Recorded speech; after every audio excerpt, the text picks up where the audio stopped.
Welcome to the People's Voice podcast. Don't forget to subscribe to our YouTube channel at Animation Liberate for Organize to watch more of our videos to learn from the life of the common people, the challenges they face and how they manage to overcome them.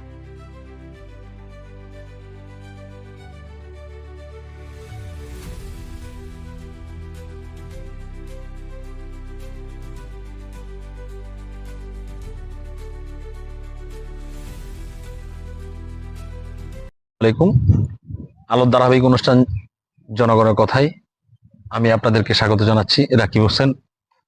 আমরা আজকে লক্ষ্মীপুর সদর উপজেলায় চররমণীমোহনী ইউনিয়নের একটি প্রত্যন্ত গ্রামে আছি। এখানে আমরা শুনবো এক কৃষক ভাইয়ের জীবনের গল্প। ওনার কিভাবে কৃষিকাজ করে স্বাবলম্বী হয়েছে, আবার এখন আবার কৃষিকাজ করার পরে যে অর্থ ছিল, অর্থ দিয়ে একটা খামার করেছে, একটা প্রজেক্ট করেছে মাছের।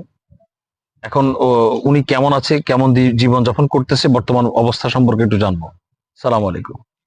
সালাম আলাইকুম। আপনার নাম কি? মোহাম্মদ ইব্রাহিম। ইব্রাহিম। আপনি কি করতেন আগে?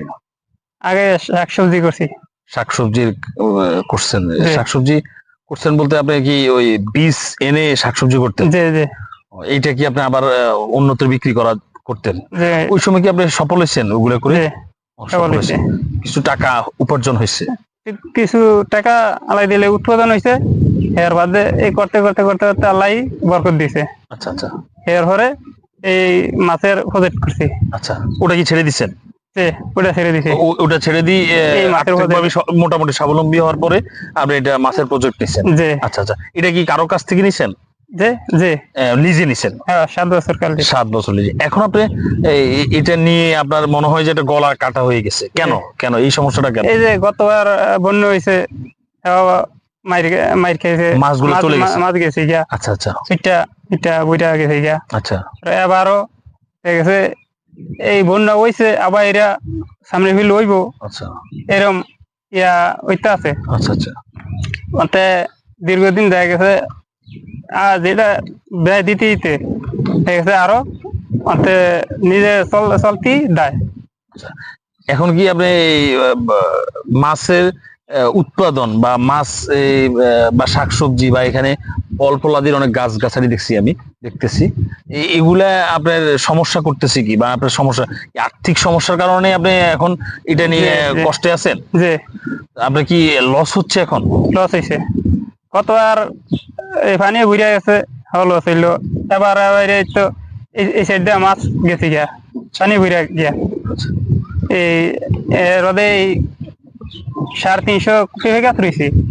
আমাদের 178টা আছে, মরে গেছে। এইভাবে মানে আমার চলতি পুরা কষ্ট। আপনার চলতে কষ্ট হচ্ছে। এখন আপনার যদি কোনোভাবে কারো মাধ্যমে বীজের ব্যবস্থা হয় বা আপনার কোনো ধরনের আর্থিক সহযোগিতা পান, তাহলে কি আপনি আবার এটা ঠিক করে চলে আসতে পারবেন?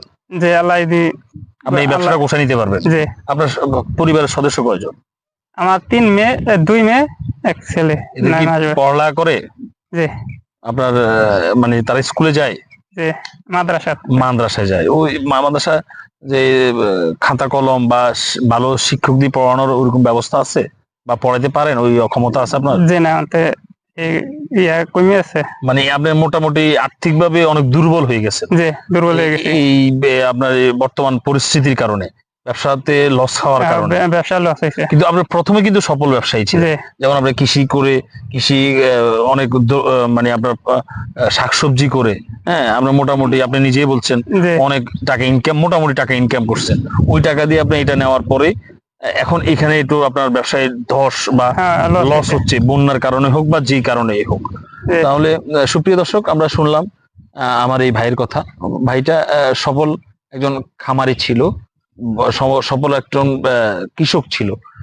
কৃষক থেকে মোটামুটি যে টাকা উপার্জন হয়েছে, এই টাকা দিয়ে ভাই আর একটি প্রজেক্টের ব্যবস্থা করছে, প্রজেক্ট নিছে। প্রজেক্টটা নেওয়ার পর থেকে বন্যা বা প্রজেক্টের যে গাছগাছালির পোকামাকড় বা না হওয়ার কারণে, পোকামাকড়ের কারণে ফসল ফলাদি না হওয়ার কারণে ভাইটি আর্থিকভাবে অনেক ক্ষতিগ্রস্তের মুখে আছে, পরিবার চালাতে কষ্ট হচ্ছে। আবার আমরা আরেকটি পর্ব নিয়ে আর এক জায়গায় আপনার সাথে কথা হবে। আজকের মতো এখানে বিদায় নিচ্ছি। আল্লাহ হাফেজ।